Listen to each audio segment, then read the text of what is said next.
اب میں آپ کے سامنے آپ کو ان کا کچھ آئینہ دکھانا چاہتا ہوں کہ وہ کس صلاحیت کے مالک ہیں، جو اردو زبان کی کتاب کے 2 لائنیں بھی نہیں پڑھ سکتے، وہ قبلہ جلالی صاحب کے اوپر الزام تراشی کر رہے ہیں اور ان کے اوپر مختلف قسم کے اعتراضات کر کے اپنی عاقبت کو برباد کر رہے ہیں۔ میں اس وقت آپ کے سامنے وقار علی کے کچھ الزامات آپ کے سامنے پیش کرتا ہوں جو اس نے قبلہ ڈاکٹر صاحب کے اوپر لگائے۔ ان کا جو علی وقار ہے، جس نے اپنے شیخ سے جھوٹ بولنا سیکھا، غلط بیانی سیکھی، فراڈ سیکھا، اس کا اظہار کرتے ہوئے یہ میرے ہاتھ میں کتاب ہے کہ جس کے اندر اس نے خواہ مخواہ تروڑ مروڑ کی عبارت پیش کی اور قبلہ جلالی صاحب کے اوپر ایک الزام لگایا۔ یہ آپ کی کتاب معراج النبی صلی اللہ علیہ وآلہ وسلم، اس کے صفحہ نمبر 13 پر یہ بات موجود ہے جس کا اس نے حوالہ دیا۔ اصل عبارت آپ اس کا ملاحظہ فرما سکتے ہیں، اس کا ٹائٹل آپ نوٹ کریں اور اس کے اندر یہ جو صفحہ نمبر 13 پر عبارت ہے اس کو آپ دیکھیں۔ اس میں یہ لفظ ہیں، لہٰذا سرکار آگے بڑھ رہے تھے اور اس انداز میں بڑھ رہے تھے کہ اتنے اطمینان اور اس قدر اعتماد کے ساتھ آگے بڑھ رہے تھے کہ میں جل کے راکھ نہیں ہوں گا، بلکہ اے جبریل تمہارے کام بھی کروا کے واپس آؤں گا۔ یہ عبارت قبلہ ڈاکٹر صاحب نے فرمائی تھی، یہاں پر ان کی کتاب میں موجود ہے۔ تو اس کا اپنی طرف سے مطلب نکالتے ہوئے اس بندے نے الزام یہ لگایا کہ دیکھو جی، یہ تو ڈاکٹر صاحب کہہ رہے ہیں کہ نبی علیہ السلام ڈر رہے تھے کہ کہیں میں بھی نہ جل جاؤں، اور پھر اس کے ساتھ آپ کو اعتماد ہوا اور اعتماد کے ساتھ پھر آپ آگے بڑھ رہے تھے۔ اطمینان اور اعتماد یہ لفظ بھی دو ساتھ بول رہے تھے، اور نبی علیہ السلام جو ہے ان کو ڈر بھی موجود تھا۔ یعنی واقعہ معراج میں جب حضرت جبریل امین علیہ السلام بھی پیچھے رہ گئے اور نبی علیہ السلام اپنی تمام تر صلاحیتوں کے ساتھ، تمام تر اوصاف کے ساتھ ساری حدود کراس کر کے اللہ رب العالمین کے پاک دربار میں پہنچے ہیں اور وہاں جا کر رؤیت باری تعالیٰ کا شرف حاصل کیا ہے، تو اس کے بارے میں یہ بندہ خواہ الزام لگاتے ہوئے اپنی جیب سے، جس طرح ان کے شیخ کا یہ نظریہ ہے اور اس کا یہ عمل ہوتا ہے کہ وہ کتاب میں کچھ لکھا ہوتا ہے، بیان وہ کچھ کرتا ہے، اسی طرح ان چیلوں نے بھی یہی سیکھا کہ یہ بھی کتاب میں یہ ڈر وغیرہ کا لفظ موجود نہیں تھا، کتاب میں لفظ تھا تو اطمینان کا لفظ تھا، لفظ تھا تو اعتماد کا لفظ تھا۔ اطمینان اور اعتماد یہ بالکل خوف کے متضاد چیزیں ہیں۔ جہاں اطمینان ہوتا ہے وہاں خوف نہیں ہوتا، جہاں خوف ہوتا ہے وہاں اطمینان نہیں ہوتا۔ یہاں اطمینان کے لفظ موجود ہیں جو بتا رہے ہیں کہ ڈر ہو ہی نہیں سکتا، لیکن خواہ مخواہ اس بندے نے ڈر ثابت کرنے کے لیے اتنا بڑا الزام لگا دیا اور کہہ دیا کہ الیاذ باللہ جلالی صاحب یہ کہہ رہے ہیں کہ نبی علیہ السلام ڈر رہے تھے۔ جلالی صاحب کے اوپر الزام لگایا۔ تحفظ ناموس رسالت کے ٹھیکیدار اپنی کتابوں میں یہ لکھتے ہیں کہ حضور علیہ السلام کے بارے میں کہ آپ کو یہ ڈر تھا کہ معاذ اللہ آپ جل جائیں گے۔ تحفظ ناموس رسالت کے ٹھیکیدار اپنی کتابوں میں یہ لکھتے ہیں کہ حضور علیہ السلام کے بارے میں کہ آپ کو یہ ڈر تھا کہ معاذ اللہ آپ، حالانکہ میں پوری ان کے کابینہ کو اور جو بھی ان کے معتقدین ہیں، ان کے ٹولے کے اندر شامل ہونے والے لوگ ہیں، سب کو یہ دعوت فکر دیتا ہوں کہ سب اکٹھے ہو کر اگر جلالی صاحب کی اس کتاب سے اس مقام پر ڈر کا لفظ دکھا دیں تو منہ مانگا انعام میں انشاءاللہ دینے کے لیے تیار ہوں گا۔ اس کے ساتھ آپ کو ان کی خیانت کا پتہ چل گیا ہوگا کہ محض اپنی طرف سے ایک لفظ لگا دیا جو کتاب کے اندر موجود نہیں ہے، اور جو لفظ تو نے لگایا ہے اس کا ذمہ دار تو ہے، اس کے ذمہ دار ہم نہیں ہیں۔ اس کے اوپر جو بھی فتویٰ لگے گا تو لگائے گا یا کوئی اور لگائے گا، چونکہ لفظ تیرا ہے لہٰذا تیرا فتویٰ جو ہے اس کے بارے میں جو تو اپنے اوپر لگائے گا وہی معتبر ہوگا۔ اسی کتاب کے صفحہ نمبر 16 پر ایک انتہائی جہالت کا ثبوت دیتے ہوئے اس بندے نے بہت بڑی بے ادبی اور گستاخی کی۔ یہ ساری کی ساری وجہ جو بنی ہے امت کے اندر افتراق ڈالنے کی وجہ سے، یہ لوگ کس حد تک پہنچ گئے کہ نبی علیہ السلام کی بے ادبی اور گستاخی کے مرتکب ہونے لگے۔ یہ دیکھو کتنے بڑے گستاخ ہیں، لوگ سمجھتے ہیں کہ بڑے عاشق رسول ہیں۔ دیکھیں ان کی گستاخی کو، ذرا غور کریں۔ یہ ڈاکٹر صاحب کی کتاب سے ایک بات پڑھ رہا تھا اور اس پہ اس نے اعتراض کیا. وہ بات یہ تھی کہ اب دیکھیے حضرت موسیٰ علیہ السلام مشورہ دینے والے ہیں, اگر 5 کا مشورہ انہوں نے نہیں دیا اور پھر انہوں نے مزید 5 تخفیف کرانے کا دیا ہے, تو اس نے یہاں پر یہ لفظ بولے کہ یہ دیکھو جلالی صاحب کہہ رہے ہیں کہ موسیٰ علیہ السلام نے نبی علیہ السلام کو مشورہ دیا, ہمارے آقا کو مشورہ دیا. تو یہاں اس نے گستاخی جو کی ہے, پہلے آپ وہ سنیں کہ یہ کتنے بڑے گستاخ ہیں اور کتنے بڑے بے ادب ہیں. نبی علیہ السلام کے بارے میں اس نے یہ لفظ بولے, اس کی ویڈیو میں آپ سنیں. یہ الزام نہیں ہے کسی کے اوپر اور ہم الزام لگانے والے بھی نہیں ہیں. ہم نے جو بات کی ہے اللہ کے فضل و کرم سے وہ حقیقت پر مبنی ہے. اس نے اس بارے میں یہ کہا کہ رسول اکرم صلی اللہ علیہ وآلہ وسلم کی جو مشورہ کرنے والی آپ کی شان ہے, اس کے بارے میں یہ کہا کہ اگر آپ کا یہ عقیدہ ہے کہ حضرت موسیٰ علیہ السلام کے مشورے سے حضور علیہ السلام چلتے ہیں تو ہم ایسی رسالت کو نہیں مانتے, ہم ایسی رسالت مان پہ. تو حضرت موسیٰ نے مشورہ دیا, حضرت موسیٰ نے, جلالی صاحب اگر آپ کا یہ عقیدہ ہے کہ حضرت موسیٰ کے مشورے سے حضور چلتے ہیں تو ہم ایسی رسالت کو نہیں مانتے, یہ آپ کا عقیدہ ہوگا, یہ اہل سنت کا عقیدہ نہیں ہے, یہ شیخ الاسلام کا عقیدہ نہیں ہے. تو حضرت موسیٰ نے مشورہ دیا, حضرت موسیٰ نے, جلالی صاحب اگر آپ کا یہ عقیدہ ہے کہ حضرت موسیٰ کے مشورے سے حضور چلتے ہیں تو ہم ایسی رسالت کو نہیں مانتے, یہ آپ کا عقیدہ ہوگا, یہ اہل سنت کا عقیدہ نہیں ہے, یہ شیخ الاسلام کا عقیدہ, یعنی مشورے والی رسالت جو ہے اس کو نہیں مانتے. الیاذ باللہ, الیاذ باللہ.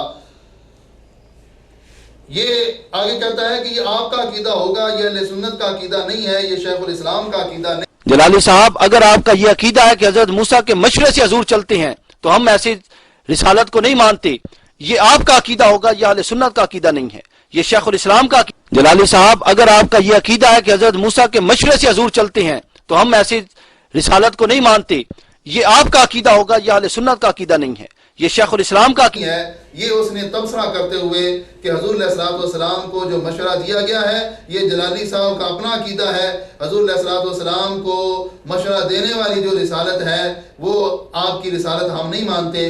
حالانکہ یہ رب کا پاک کلام بیان فرما رہا ہے, 4 پارہ ہے, میرا رب یہ فرماتا ہے وَشَاوِرْهُمْ فِي الْأَمْرِ, وَشَاوِرْهُمْ فِي الْأَمْرِ. کاش کہ ان لوگوں کو قرآن مجید کی تلاوت نصیب ہو جاتی. یہ تو موسیقی کی دھن پہ ہر وقت گانے سننے والی قوم ہے, ان کو قرآن پاک کی لذت کیسے نصیب ہو سکتی ہے؟ قرآن پاک کے 2 لفظ اس نے پڑھے ہیں تو وہ بھی غلط پڑھے ہیں. اب دیکھو کہ قرآن مجید میں اللہ تعالیٰ کیا ارشاد فرماتا ہے, وَشَاوِرْهُمْ فِي الْأَمْرِ, کہ محبوب آپ ان کے ساتھ مشاورت کیجئے, مشورہ کیجئے. مشورہ کرنے کا اللہ تعالیٰ پاک کلام کے اندر حکم ارشاد فرما رہا ہے. یہ سورہ آل عمران ہے اور اس کے اندر یہ آیت مقدسہ موجود ہے, فَبِمَا رَحْمَةٍ مِّنَ اللَّهِ لِنْتَ لَهُمْ. یہ سورہ آل عمران کی آیت نمبر 159 ہے. وہاں پر یہ موجود ہے کہ محبوب وَشَاوِرْهُمْ فِي الْأَمْرِ, آپ صحابہ اکرام کے ساتھ معاملات میں مشورہ کیجئے. اللہ تعالیٰ مشورے کا حکم دے رہا ہے اور نبی علیہ السلام نے کئی معاملات میں صحابہ اکرام سے مشورہ کیا ہے. سیدنا صدیق اکبر سے, سیدنا فاروق اعظم سے بدر کے قیدیوں کے بارے میں مشورہ کیا, بدر کی جنگ کے بارے میں مشورہ کیا گیا. یہ نبی علیہ السلام نے مشورے کیے اور اس قرآن پاک کی آیت پہ عمل کرتے ہوئے کیے ہیں.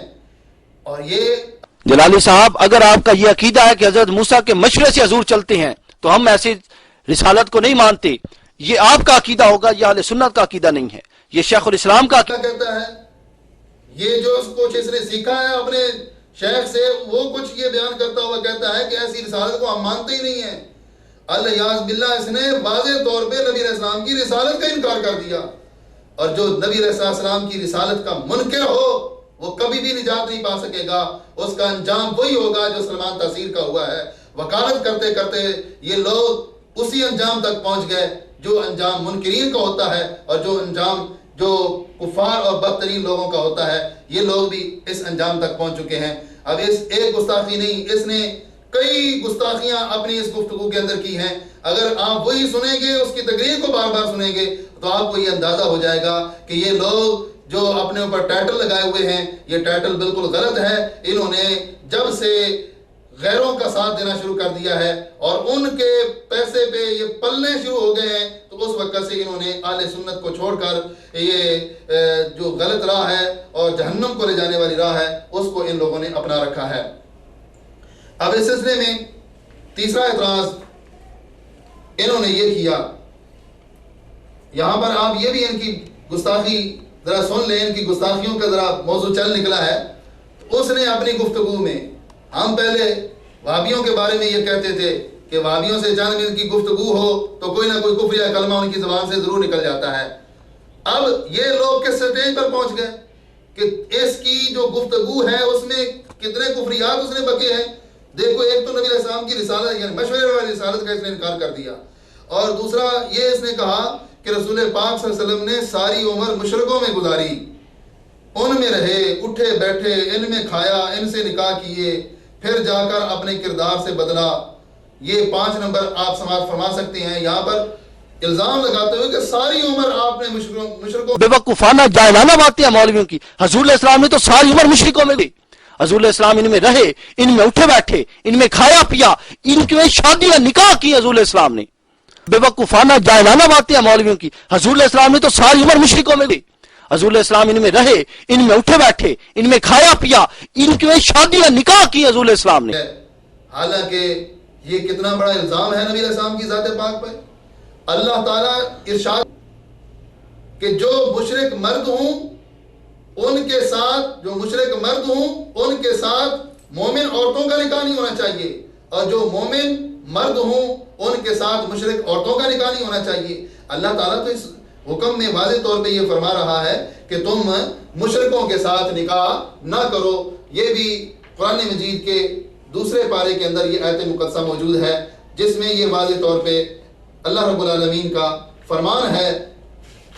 اللہ تعالیٰ ارشاد فرماتا ہے، یہ آپ آیت مقدسہ ہے سورہ البقرہ کی آیت نمبر 221 ہے.